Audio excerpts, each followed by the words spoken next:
At the beginning of the movie, we meet a girl named Suzanne, who talks about how people sometimes confuse dream and reality.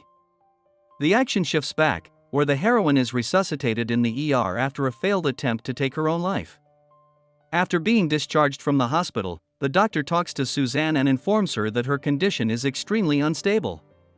The girl claims that time can move backwards and forwards uncontrollably. After that, Suzanne falls into her flashback. The heroine is at her father's birthday party, and her mother reprimands her for her appearance. Suzanne is approached by the wife of an acquaintance of the professor, who observes the girl with undisguised interest. Unexpectedly, the heroine returns from memory back to reality, and the doctor asks if she is not dabbling in illegal substances. The man decides to send Suzanne to the hospital to stabilize her condition. The girl goes away without even saying goodbye to her relatives, and falls into a new memory. In it, the heroine wakes up from a voice at the door, and talks to the professor, who insists on continuing their relationship. Suzanne recalls that it was only once, and she still regrets giving in to the proposal. The heroine returns to reality, and tells the cab driver that she has been hallucinating. Suzanne makes it to Claymore, where she is met by Valerie Auzen. The girl signs the documents, falling into the memory again, and soon coming back. Valerie gives the heroine a tour of the women's wing of the asylum, after which she introduces her neighbor named Georgiana. The cops bring in Lisa Rowe, who, noticing Suzanne in the room, pounces on her and asks where Jamie is. As the orderlies take the girl away, Polly tells her backstory. Liz and Jamie were best friends, and when Rowe ran away, her pal couldn't stand the loneliness and took her own life out of longing. In the evening, Suzanne takes pills, although she thinks it's unnecessary. The girl again falls into the memory of how she fell asleep at the graduation. At night, Georgiana tells the backstory of Polly's life, and then says that she herself is a pathological liar. Suzanne is transported back into her memory. In it, a girl is having fun and dancing after a graduation party. An unfamiliar guy approaches her and tries to strike up a dialogue. Suzanne walks away from him and meets Toby Jacobs, who compliments her. The heroine is awakened by an orderly's greeting and is surprised to find Georgiana absent. Susanna is transported to a flashback where she lies next to Toby in bed. The pair quarrel over the heroine's desire to take her own life if she fails. Suzanne wakes up again when an orderly enters to check on her. Soon the heroine is bathing and shaving under Valerie's supervision. In the evening, Suzanne hears on television that Toby has been drafted into the army, and in the process writes a diary. In the common room appears Lisa, who is obviously a rather respectable lady. The girl approaches Suzanne and takes to chatting to her in a friendly manner. Lisa reveals that Dr. Vic, who treats everyone present, has a passion for young girls and prescribes harsh treatment if they refuse his signs of attention. Another patient laughingly clarifies that it is actually a woman, and one need not be so afraid. Soon Suzanne finds herself in an appointment with Dr. Melvin Potts. In the common room, the heroine notices that Lisa is only pretending to take pills. Susanna does the same with the girl's tacit approval. Soon the heroine is called to the phone, and she talks to her mother, after which she goes to Daisy's room. The girl tells her that in a month she will be discharged from the hospital. Suzanne gives Daisy her laxatives when Lisa appears in the room and mocks the girl's eulosis. Lisa swaps pills with the girl, after which she calls the heroine with her. In the evening, Suzanne writes a new diary, which amuses her new friend. The next day, the heroine meets Melvin and her parents. The girl's mother casually mentions some facet that interests Susanna.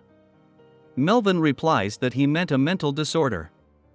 Lisa talks to the heroine on the phone and invites her to a secret meeting in the basement, where the patients are bowling. Afterwards, Suzanne heads to Dr. Wick's office with the others.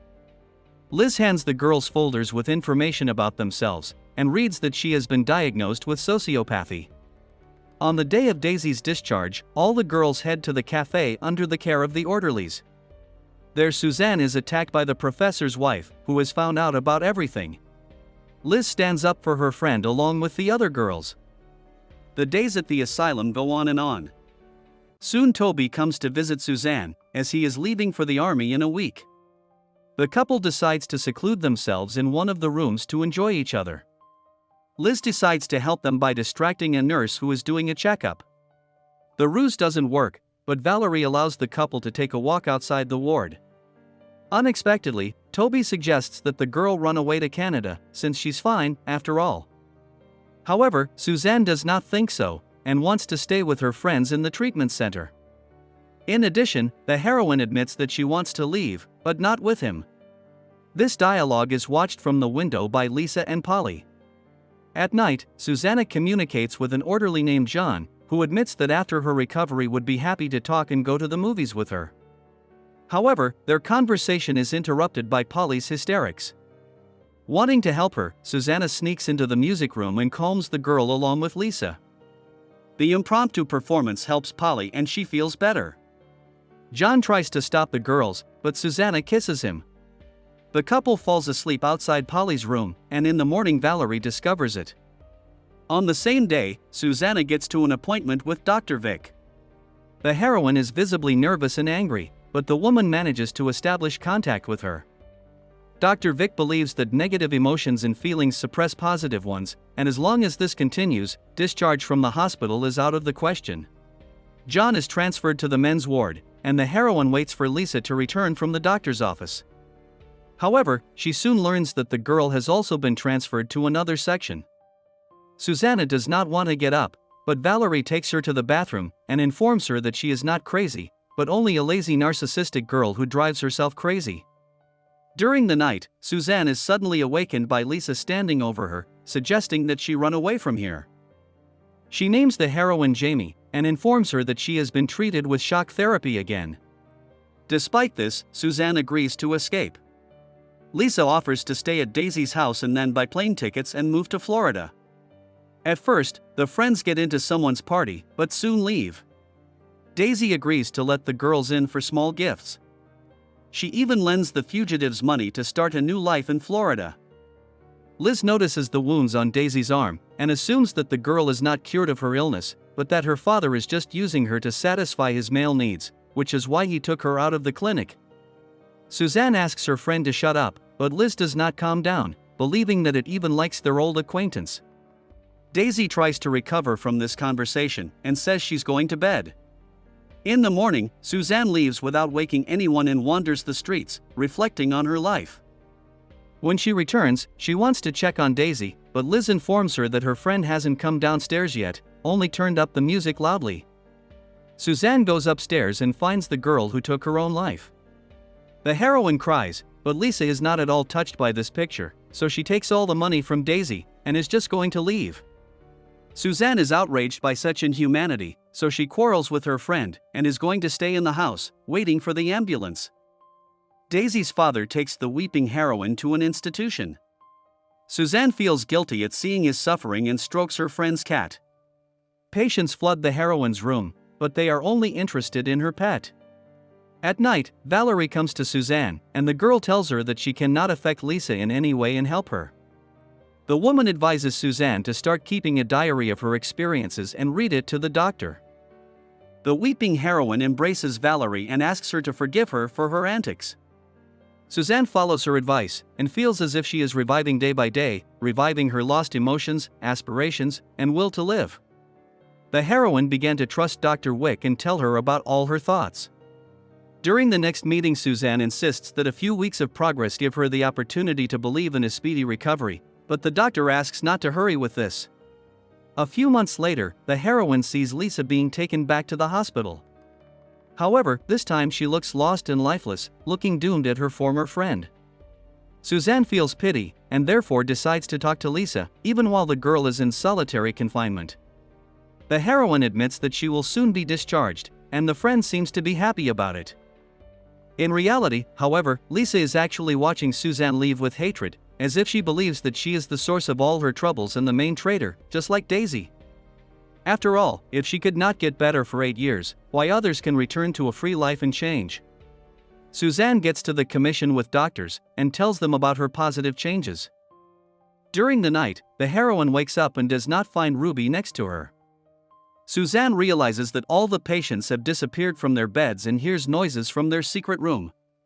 The heroine realizes that Lisa reads her diary in public, commenting on painful episodes of her life with a sneer, as if trying to pull the same thing with her as with Daisy. In the end, the girl manages to drive Suzanne to hysterics. The heroine tries to escape from Lisa, who continues to torment her, returning to fears and painful memories. Suddenly Suzanne cries out that in fact the girl has long ago lost the life inside and she no longer exists. There is only a shell and an embittered, resentful creature who strives with all her might to escape from the hospital, and by this ruins herself and others. But in fact Lisa subconsciously strives back, because only in the clinic feels still alive. The truth told by Susanna drives the girl to hysterics. Lisa is ready to take her own life, but crying Georgiana asks her not to do it, because there is always hope. The next day Suzanne, with Valerie's permission, comes to Lisa's room to say goodbye to her.